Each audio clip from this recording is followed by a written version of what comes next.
Hey, what's up, everybody? Welcome back to Conversations in Pop Culture, where I have with me Coffee, who is the creator, writer of the manga Legend of the Erased. So, thank you for being on. Thank you for having me. Uh, I know that you made like a post of saying that you were looking for, someone to interview. I got tagged in it, and I was just like, I'm gonna.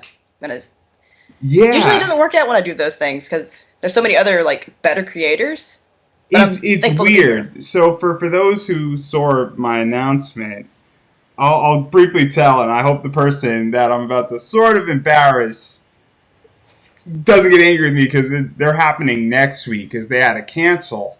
And so I threw something out there saying, hey, I need somebody for Saturday. And you answered the call. And I'm very much interested in interviewing people who are doing indie comics and indie manga and a lot of indie projects, especially with COVID-19 hitting and kind of wrecking the entire con scene. So a lot of people probably don't know your work who are listening right now. And so I'm very curious, what was the inspiration and what is the basic premise of your manga? Because it really is interesting. Okay, so with Legend of the Erased, when I was a kid, I was just very bored with life. Like all of the cartoons and stuff they had out there, they were boring. Like they weren't serious. It was all like happy colors and all that stuff. I was a very morbid child. I was fascinated with death and all the concepts around death and all that stuff. So when I got into manga and stuff, instantly I started formulating this story about like dream worlds and all that stuff. So Legend of the Erased is a psychological dark fantasy about a young creator who essentially takes her own life, but instead of dying, she is sent into this nightmare realm of her own creations and having to deal with the issues she tried to escape anyways. And so where did this idea come from? Because it does have a touch of death is in there. I'm in the middle of watching Death Note right now. So maybe I have a certain view on this entire manga, as well as it kind of gives a Pandora Hearts anime vibe, as well as an Alice in Wonderland vibe off to some degree. So I'm very curious where the inspiration came from for this, because it's fascinating. Yeah, so I grew up in a very strict, not very happy household, uh, very borderline mentally abusive. So, of course, teenage years, very suicidal, very, like, just not a happy place. So, of course, I wanted to kind of, there's a lot of people out there who keep trying to hide their emotions and stuff, and they think that they're the only ones going through stuff like this. And, it helps to know that you're not the only one. And, of course, I wanted to take all of my negative thoughts and put them somewhere. So I took my characters in this world and stuff and kind of the things I would feel or the things I thought, I put it into the story. And I also have this fascination with creators, or not creator, but creation turning against creator. So I also added a good spice of that to it. Uh, so yeah, it's mainly from fascination with psychology and, having to grow up in this perfect world where you have to be this perfect person, but that's not who you are. So it's a bit of trying to find yourself as well as accepting yourself all in the story. And let's break down this story because it gets really interesting, and I think we're going to touch upon some of this. And there's a lot going on. So this is very much an adult story. It's meant for an older audience. It's dealing with a lot of stuff, and I think one of the first things that it's sort of dealing with is this idea of suicide, as well as kind of the breaking of the social fabric and sort of slipping through the cracks a little bit. And that's very interesting to me. And so, what was that like to even create a world that allows that to exist? Because that's not an easy world creation thing to do. No, it's definitely not an easy world because even now I'm still thinking about like, well, how does this work? Because like I want there to be solid rules. Even my editor is like, you need some solid rules. But if I added those solid rules, it would break the kind of energy of it being it's not real. Most of the characters are aware that this world isn't real, but they're still real inside of it. Um, it's mainly like so of course I spent like most of my life like formulating this world and pretty much every idea I've had for it I've added to it, but also to where it's like alternate realities. Like you go into a building, you leave the building, you're in the same place, but it's a different place. Kind of like how when you're dreaming, you could be reading something and it'll change constantly. That's the way this world is formulated. But it's also deeply rooted in like words are hard. I'm a very visual thinker. Uh like the character is essentially very uncomfortable. Like she tried to kill herself and she's stuck in this new reality. And she wants this reality to be perfect. She wants it to be heaven. But of course, it's in her own mind, so all of the darkness, so to speak, that's already in her head is also destroying the world. Because like I guess the villain is this thing called the shadow. But essentially what that is like her depression or her mental turmoil that is destroying her creations.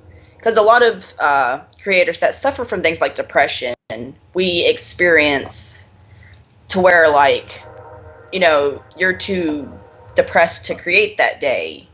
Or sometimes it just takes hold of you and you just give up on creating altogether. So it's kind of like that. And definitely the social thing.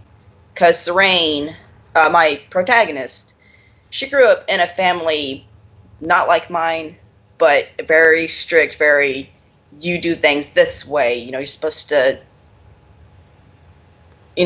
conform to, I guess, the gender norms where you're like, okay, you're a lady, you're supposed to dress this way, you're supposed to act this way, you're supposed to be this way.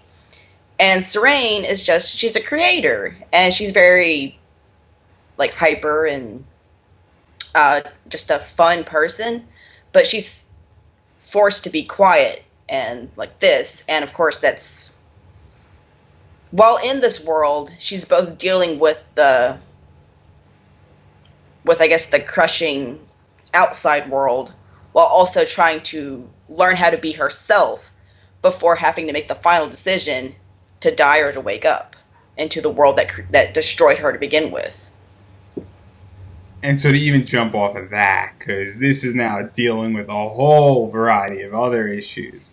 And I love this idea in this story and in this comic and this manga that we as the reader don't necessarily know what is real, what isn't real, and how Serene is definitely going in between worlds in a lot of ways. And it's very fascinating, and it's kind of this idea that at some point, not to ruin something, but she has the ability to erase her parents. And then she gets like this magical pen to some degree, and then also sort of her pages and her story and the world splits open, and then she also sort of almost gets sexually assaulted is thrown in there. And so there's a lot of stuff going on, and then we start seeing reality and non-reality clashing together, and I don't even know what's real or not in the first few chapters of this. Yeah, that's manga. blurred on purpose. And it's very interesting. Yeah. It's very interesting. So what is that like to get to play with that? Because in many ways you are bending rules, and we get that purpose, and then it's intentional. This isn't sloppy, is the point I'm trying to make. Yeah, it's because again, when you're a creator and you're world building, you're thinking of all this stuff, you want there to be some hard rules. Because it gives you something to latch onto to be like, okay, this is the rules of this world. But the thing is, with what I've created, there is no rules, and that's the only rule. Like, if I wanted to just throw in a whole bunch of vampires and fairies, I have the power to do that because it's a created world.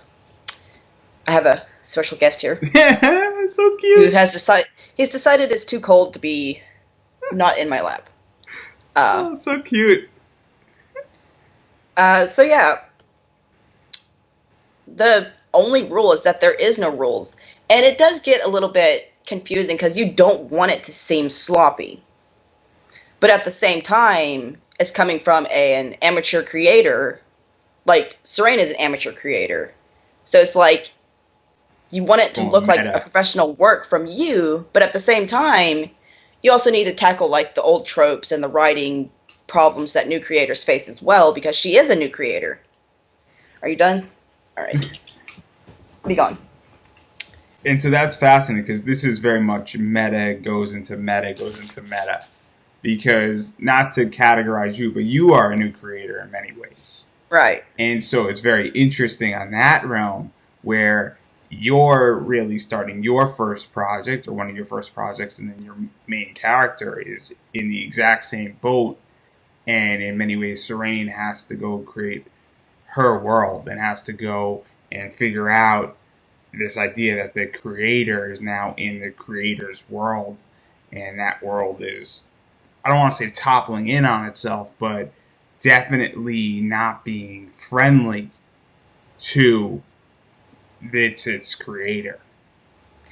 Yeah, it's like the age old question, what would you do if you met, or I guess God or Jesus today? And I kind of wanted to, elaborate because my family grew up or I grew up very in a religious family, but everyone had a different religion and they were constantly fighting. And it's just like you can't know these answers until you meet the creator yourself. And I thought that was an interesting concept because like you see this kind of thing in there's an anime called Recreators where the characters come to the real world, and then there's Bendy and the Ink Machine where the artist has to meet his creations that were corrupted. And uh, Pokemon the third movie was definitely a bit of an inspiration because essentially you got this little girl that was traumatized by her parents being mutilated by Pokemon, and the Pokemon themselves create this image of her parents. So definitely, like, creator and creation having to coexist, or creation, having to save the creator. Because definitely the ability to create saved me. Because, again, I didn't understand anything when I was growing up. I just knew life was miserable. And, latching on and obsessing over this story essentially saved my life. And let's talk about that to some degree as well, because clearly what I got out of this is that there is a cause attached to what Serene is dealing with and fighting for and trying to manage. And she's almost fighting for her creation to come to fruition. And that's a very interesting component to this. And it does have that feel of sort of life and death, of that her life is very much tied to this creation. And so, what is that like to put that in from your perspective and put those real world situations and feelings in there? Because that kind of makes it real and it makes it authentic in a lot of ways. And you get that sense when you read this. Yeah. So again, her dad, which I don't know if you've read it or not. It sounds like you have, but again, I have no idea who's read my stuff and I've read who's it. I've hasn't. read it. I've read it. Okay, so her dad is a very watered down version of my mom. Now, those who have read my story are just like, wait, that's watered down? Yes. My mom was very religious, very, your lady, you have to be this way, and it's just, I'm also trans, so of course I'm not gonna conform to the your lady type thing. Uh, and of course, putting all of that energy into my creation, it gave me a way to escape the real world that was very much crushing and just like, you have to be this way, you have to do this. And it's just like, no, you just have to be you. And Serene very much, she tried very hard to try to conform to what she was supposed to be and very much abandoned her creation. And her creation in the world feels that. They know that they've been abandoned because they're all thoroughly messed up. Like their families are all in jumbles, or a lot of times their bodies are in jumbles. Like in the next few volumes, you even meet characters that are incomplete, like they'll be missing limbs, or they'll have like top half, bottom half doesn't match kind of thing, because essentially their creator abandoned them. And the world feels that. That's very much why they're not friendly towards her, because they know that they've been abandoned. And a lot of creators feel this, like they feel like they're not good enough to create, or life just isn't what they need it to be to create. When really, us as creators, being a creator is dedication. It is not something we choose, it's something that we just have to be, because you feel those characters in you. You feel those stories in you. And once you turn away from them, you lose a big chunk of who you are. And Serene very much lost who she was because she was trying so hard to conform and to be what the world is telling her to be. And she left her characters and everything behind.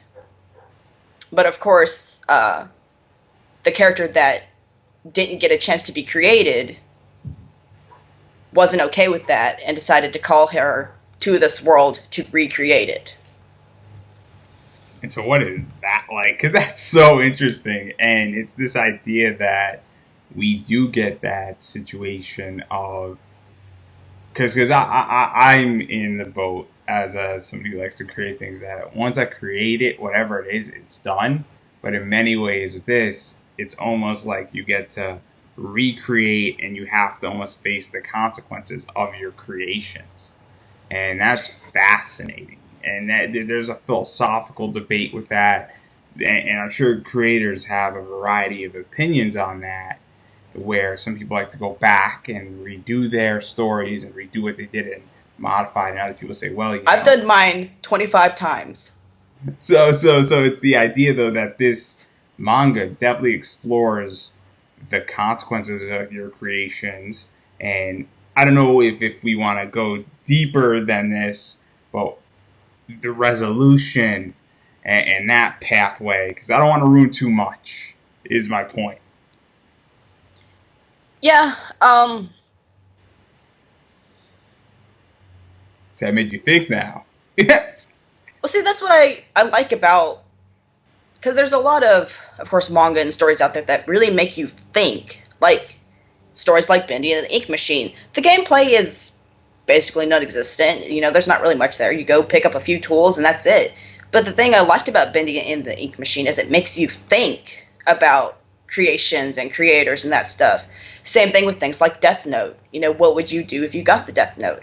I like things that make you think. So when I was working on Legend of the Erased, because originally it was called Legend of Hyrokoyo, it was still kind of the same thing, but it definitely had a lot harder rules.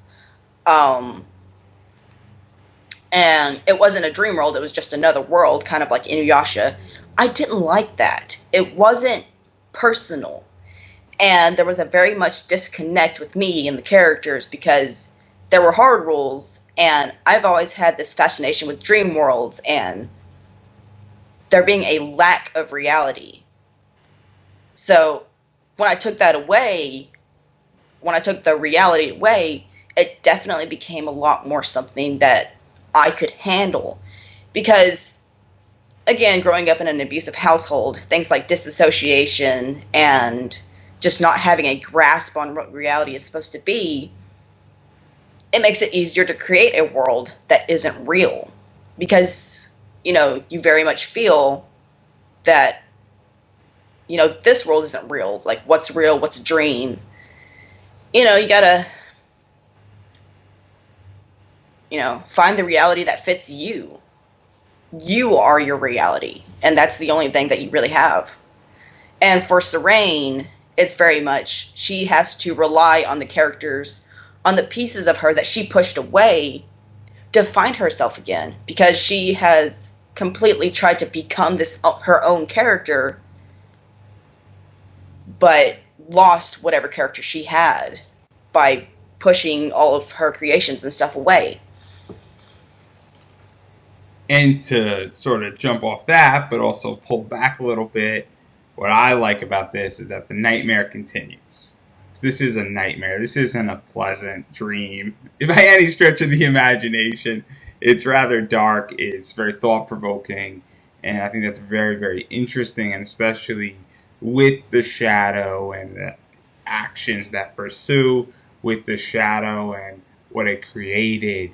And so, without going too deep and ruining anything, what is that like to have this nightmare constantly evolving and going forward, and really all these confrontations? Because as the story progresses, we do get more and more of that, and we get darker and darker. Well, yeah, it's mental turmoil. I mean, she just attempted suicide. She's not going to instantly see this world to be better. So, of course, this is a world in her head that she hasn't created hard rules for it herself. Because this world is basically just a jumble of paintings that became one thing in this dream world. And pretty much every time that her head starts going dark again, that's when the shadow appears and starts, okay, this world isn't good enough, let's create a new one.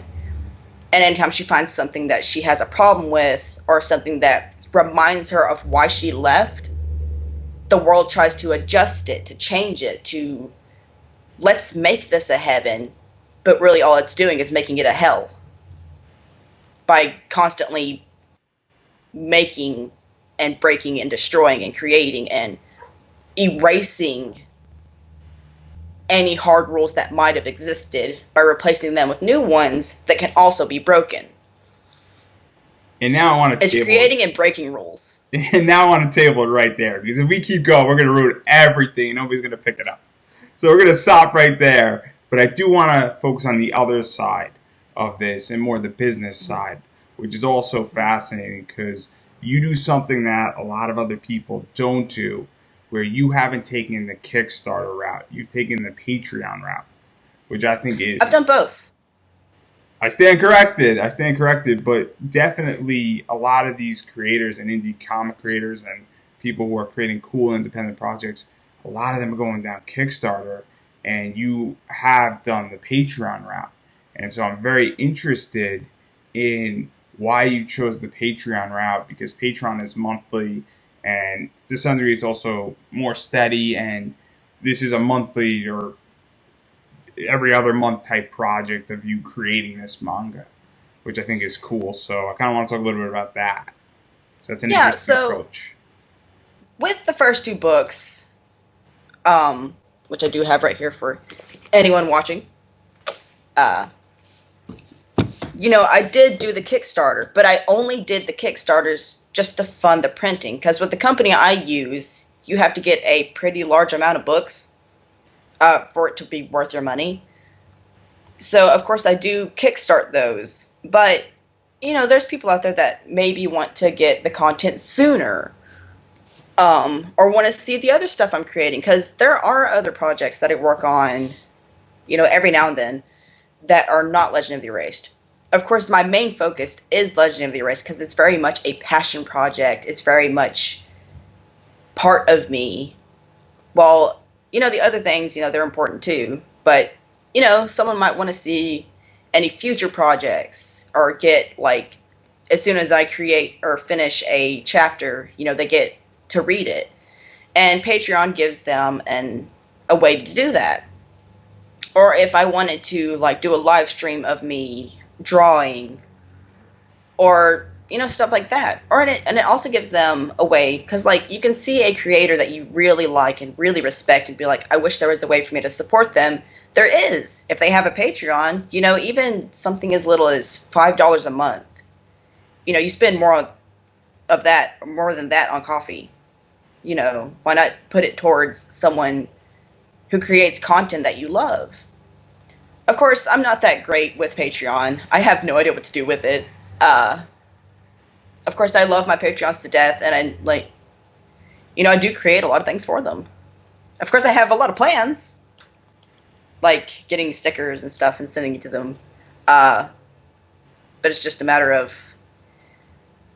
finding a place, especially in this world, where it's settled enough to actually have hard plans like that. Like, you can have plans of doing like a monthly sticker or a monthly video or things like that, but things are constantly moving and can't really get a good place to have that schedule.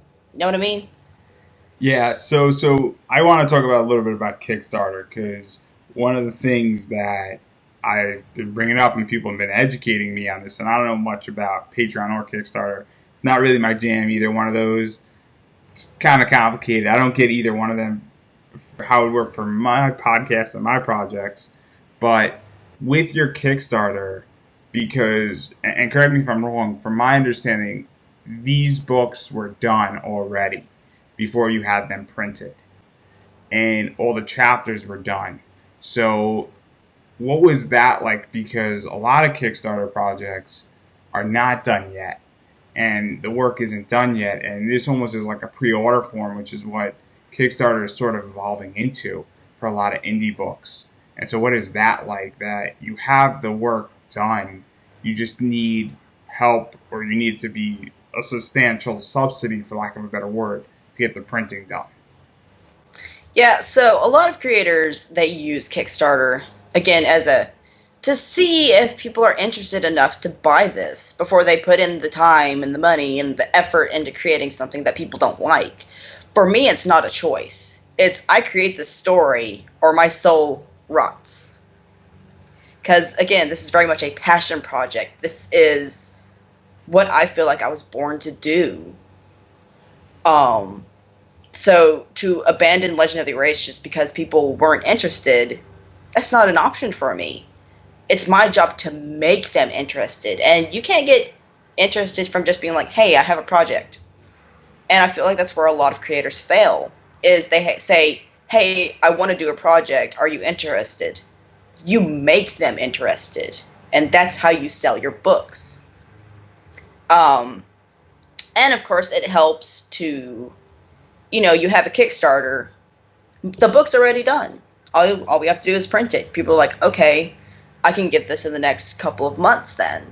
Instead of a lot of projects where you're waiting years and years just to receive a project. I've backed a couple of Kickstarters like 2 or 3 years ago and still haven't gotten the project or the completed book or whatever. And that's kind of a bit of a turnoff when it comes to Kickstarter. But when you see that the book is already done, it's like, okay, I can get this in a couple of months. And do you feel that that takes off pressure to some degree, that this is already done? Now it's just a matter of getting it into mass distribution versus having both issues of creation and mass distribution. Because I've been in the same boat with Kickstarter, where I backed a project and then it's taken 2-3 years, and then certain things that were promised were not delivered, and a variety of other things. And it's a frustrating entity. It really is. Because you spend money on this project and you're trying to encourage the creator, but after 2 or 3 years, they lose interest or they end up rushing it and it ends up being a lump of crap. And the last thing I want to do with Legend of the Erased is give out crap. So, of course, I take my time, and, of course, I do want to speed up a little bit, but 2020 has not been kind. If things We're had going to gone talk as about planned, that. We're going to talk about that. We're going to table that for 1 second. We're going to talk about that in a minute. Yeah, if things had gone as planned, I would have book 4 already in progress, but it was abruptly halted because, it's a matter of surviving just through the year, and book 3 has been kind of put on the back shelf, but it's very much still there, and it's just like, I'm at my desk right now with paper in front of me, and I'm itching to create it, but I have to prioritize commissions and everything else. And now let's talk about the Patreon side. If I'm even saying that word correctly, because I say it like 15 different ways, and I've heard it 10 different ways, but I digress right there. So with your Patreon, obviously it's early access to the manga. But what other perks and what tiers do you have with that? Because Patreon does provide a variety of tiers and access and other elements that incentivize. Yeah. Right now, there's again no hard rules for my Patreon. It's kind of pay what you want. Because I don't have the kind of situation where I can promise a weekly or a monthly thing. It's, you get early access to any videos, or like if I create YouTube content, I post it to Patreon first, and then I go to YouTube. Or, my book gets done, I send it to Patreons, or any project that I'm thinking about creating. Like, a lot of people will use Kickstarter to see if there's interest. I take it to my Patreons. Is this something that you would feel, that you'd be interested in?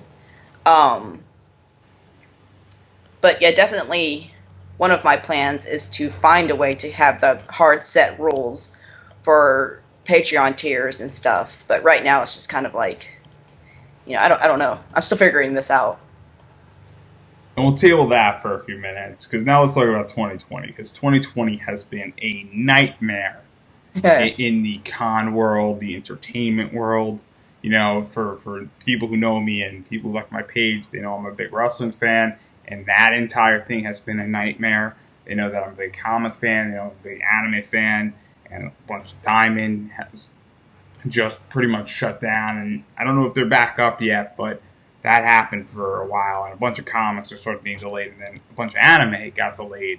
And that's kind of the world we're in, and the space that you and me are in. So what has COVID-19 been like for you on a personal level, on a creator level, and then even on a business level of just creating content, getting it printed, getting work out there? Because clearly it's affected all those sectors.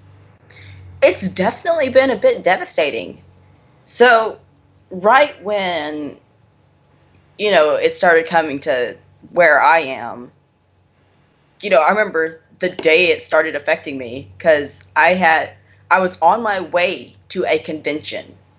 It was River Region Con. I was on my way there. I stopped in Memphis because I was staying with a sister and her friend, and then within 5 hours, we were about to go get a rental vehicle and then go to the convention. At midnight, River Region Con sent out that email. They're just like, we fought this, but we can't do anything about it. What day was And this? I had already had a list of things I was going to do with that income. I was going to get me a printer so I could print stickers and prints, and I was going to do this and that. And what date was this? Just so we get an idea. This was March 13th. That's when it hit. It was March 13th. That's when it hit. At midnight, they sent that email, and I felt everything was crushing. And this is probably a bit personal, probably a bit, I guess, TMI. I'm trans, and I had just decided that I was going to start medically transitioning and that stuff, and I was going to go get my hormones prescription within a couple of weeks. River Region Con was going to fund that. So that one email sucked every hope for the future out. And it was just kind of like, what am I going to do? Like, I had just made this decision that I was going to change, and I was going to use this money to fund my book and to get like equipment. And it's just like that one email. And I didn't even know how bad it was going to be. I thought, okay, it's just this one convention. But then it was the next convention, and the next convention, and the next convention. And let's talk a little bit about that, because I don't know how many cons you go to. I have been pulling out and slowing down. Used to do about 6, 7 just as a presenter, and I used to make no money doing any of that. I get paid, got a free badge, and had a nice time. And we do a lot of speaking engagements. And I don't know how many cons you attend. So if you could give us an idea, because once you give us a number, I think we're all going to understand. And then on top of that, I don't know what the indie scene is like in, I guess, the Midwest and part of the West and then sort of the Mid South. I want to say is kind of your territory a little bit. Yeah, so definitely the territory I'm in is very not manga friendly. I'm sure you've heard nightmare stories about Mississippi. I actually heard some nice stories about Mississippi, but that's not the point here. No, it's so for the Going last 2 or 3 years, catfish it fishing in has. Mississippi's fun. Yeah. So the first year I started doing cons, it was like 3 cons that year. The next year it was 6 cons. This I was so proud when January hit this year because I had 2 cons booked for every month. For every month. And then of course March came and they started shutting down. So I've missed 2 or 3 cons this year and most of them did not refund their tables. Yeah. So that's hotels paid for that didn't get refunded. That's rental cars paid for that didn't get refunded. That's cons that didn't get refunded. And in Mississippi, there's only minimum wage jobs. So I paid for all of this with my sweat and my tears and working my ass off at jobs that don't pay well just for it all to be canceled. And of course, March 13th, I also got the message from my job that I had been laid off. So everything in that moment just snapped. And of course, I thought, okay, well, there's nothing else to do. I could just work on my book. But then no, Mississippi's the only place that doesn't have a hold on the rent or a hold on the bills. Those are still very much there. So it's just like, now I've got to find a way to make income. And I've been using commissions and stuff. And of course, my Patreons have literally saved my life because starvation is a thing that happens. So they have definitely saved my life because, you can't buy food without a job. And it's just like, I'm itching to get back to my work, but I have to prioritize money at this point. So let's talk a little bit about that because clearly there's a problem in the con world. Without a doubt, we're going to get through COVID-19. I've been saying it. COVID-19 is not going to kill humanity, and I don't want to go spread fear, and I don't think anybody who's saying it is. If anything, though, it's helped the indie scene because very much. Those who don't have to prioritize like just getting. Those who, maybe they have enough savings to help them through this. They have nothing to do but create. But everything else, like Disney and everything else, has shut down. The indie people have started taking over. And that's a really great thing to see, is that we're working harder than anyone right now. Like, everyone else is just like, oh, the world is ending. We're all just like, we finally have time to work on our projects. Except me, because I have to prioritize income and getting jobs and stuff like that. But even then, I've been productive. I've been, expanding my reach, finding new crafts to make money with. And, it's the world stopping was the best thing for indie creators. It's benefited indie creators. I can tell you that. I don't know if it's the best thing, and I'll be contrary for the moment, but I definitely think that indie creators have gained traction.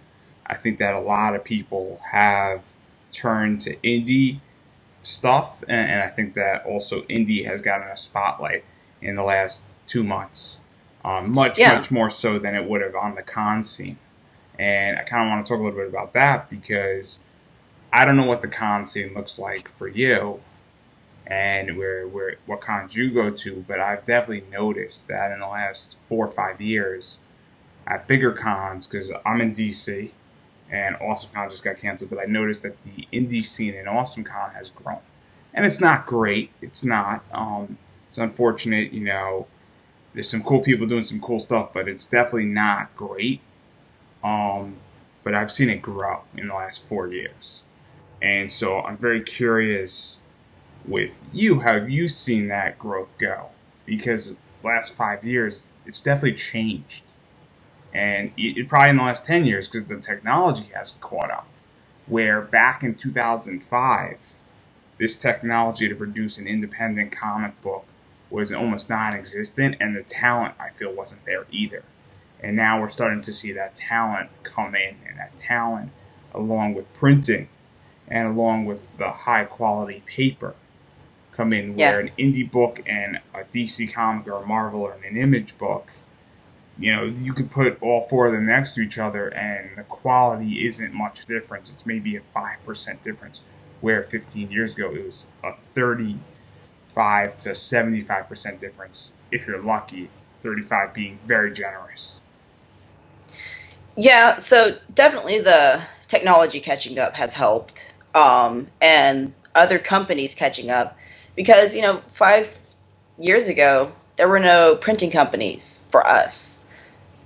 Like there was Amazon that would promise things, but they weren't friendly towards comic creators. So things shifting has kind of helped. And of course, with comic conventions, if you're an indie creator and you're watching this, avoid the big cons. Big cons are, they're very expensive to get in. So when people get in there, they want to buy stuff that they already know they love. Stay with the smaller cons, because there's not much there except for creators. And people will come around and they'll talk to you a lot more because there's a lot less stuff to look at. I definitely do miles better at smaller cons. And in Mississippi, there are no big cons. In Tennessee, there's very few big cons. I've gone to one bigger convention, and it was a dud for the indie scene, because there's so much other cool stuff to look at. So smaller cons are definitely a lot better for smaller creators. And of course, people are tired of the stuff big companies are putting out. They put out the same stuff every week, and people are just tired of it. You can only kill Uncle Ben 30 bazillion times before it gets redundant and boring.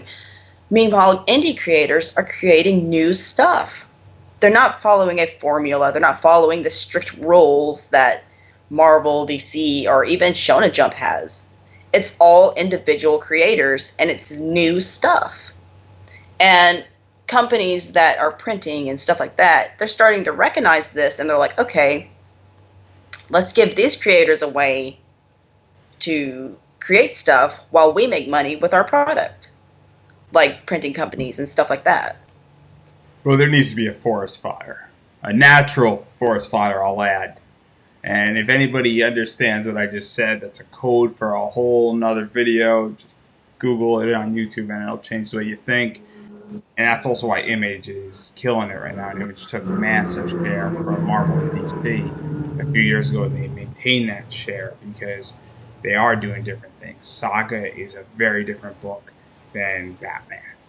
Curse Words, which has a Kickstarter right now, is a very different book than Batman out there. So that's something that I just want to mention. And even talking about cons and interesting stuff with cons, I'm very curious, how do you think cons are going to change? Because I go to very few indie cons. There's one very small con that kind of treated me horrific. And I've been treated fairly decent at a few big cons. All things considering that I'm a presenter, but clearly when you have 20,000 people, 40,000 people at a con, and I was speaking to Anime Next, which is a con in New Jersey, and I was speaking to their con chair who was on a few weeks ago, and they just canceled right out for safety concerns. But I'm very curious how you think cons are going to change, and how do you think that's going to really affect the entire industry, and in particular on the indie scene? Because a lot of people derive sales from that. I don't know how much of a percentage your books sell at cons and versus your website and Patreon support and Kickstarter, but how do you feel that's going to change it? I think there's going to be a big jump in sales for indie creators, because especially during these hard times, people are starting to see that indie creators are working their butts off to create things, while everyone else is just like, no, we're not doing this, because they got money. They don't care. They don't care about their stories. And then Marvel came out with their 2 new characters, Snowflake and the other one, and people are just like, indie creators don't create this. They Yeah, have diversity without pushing down an agenda down our throats. They have that's an interesting interesting characters. position. They're not trying to sell it. They're writing what they're passionate about. Passion is the thing that sells the most, and Disney doesn't have it. Disney has what sells, and that's it. But indie creators have passion. Buyers are starting to see the passion, and they're like, we're going to go over here. So I definitely think, it might take a while, it might take a couple of years, but indie creators are going to take over the industry. I promise you. And how do you feel that cons are going to adjust to this COVID-19 threat? Because there's something called con crud. I've been lucky. I've never got it. I've been to 30 cons in the last 10 years. I've never ever gotten con crud. Thank God. I escape, but something goes through a convention, everybody gets it, especially at these big ones. And so I'm just The curious. con flu. That works too. Maybe we should have renamed COVID to Conflu. I don't know, but I digress. It might be insulting to the other 18 COVIDs that came before, but I Yeah. digress. I'm I gonna get in wouldn't be trouble for that. surprised I'm gonna get if in trouble they, for that. yeah, I wouldn't be surprised if they started like enforcing like masks and stuff at cons because they should wear it anyways. You got a bunch of little kids going like, "Ooh, I'm gonna touch all the candies." Um, I wouldn't be surprised if they started enforcing masks. Have Attendance limits is gonna be a big one. I don't know about attendance limits because again, that's income that they'd be cutting down. So, maybe I definitely could see stricter rules, like maybe enforcing masks.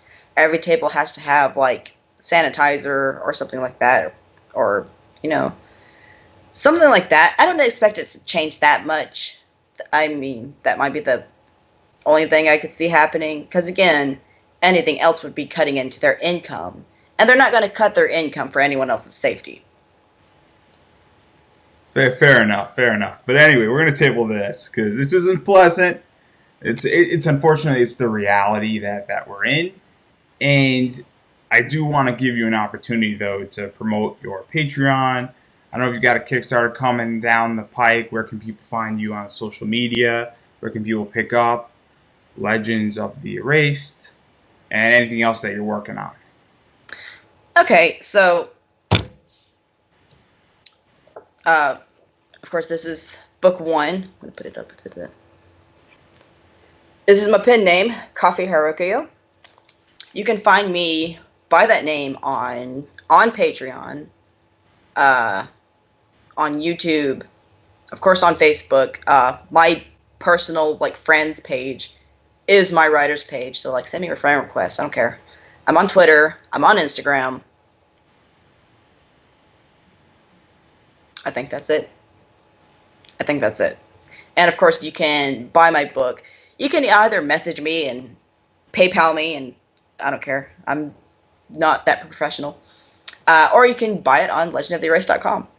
I also have a ton of other merch. I have cups. I have t-shirts, hoodies. I have a ton of stuff that's available to buy. Awesome. We're going to table it right there. I'd just like to thank you for being on. And I'm going to say this because I've been saying it all along. Right now, times are tough, everybody. And support is not just economic. If you're trying to take care of your family, and you can agree or disagree with me, that is perfectly fine. But my rule is that if you're trying to take care of your family and every dollar matters, it's okay not to go buy somebody's book or a cup or a mug or anything like that. But if you have internet, you have to support people on social media. It affects their algorithms. Sending somebody a tweet saying, hey, I really like this, commenting on a post, because it actually drums up business and it expands their reach. And in today's age, unless you don't have electricity or internet, there's no excuse for not supporting people and not supporting what they are doing by following them on social media, especially if you find what we just spoke about very interesting. And this book is fascinating. And it Yeah. makes you think, and it's not going to be everybody's cup of tea, but if you like this death and reality bending and sort of not knowing what the hell is going on in this manga, then definitely check it out. And support. If you got the economics, do that. If you don't, Twitter follows, Facebook follows, commenting on Facebook follows, because following on Facebook is great, but or liking, I think it's liking, I'm thinking the Twitter's follow, Facebook's liking, checking out Instagram, things like that, definitely do the job. So that's all I'm going to say is that support, there's no excuse anymore. There's no excuse for not supporting because a lot of support is free. A lot of it is free. And even like if you don't have a ton of money, just $1 on Patreon could go a long way for a creator. Because that's one more follower they have on Patreon. And I think that's the perfect place to end. Well, thank you for having me on.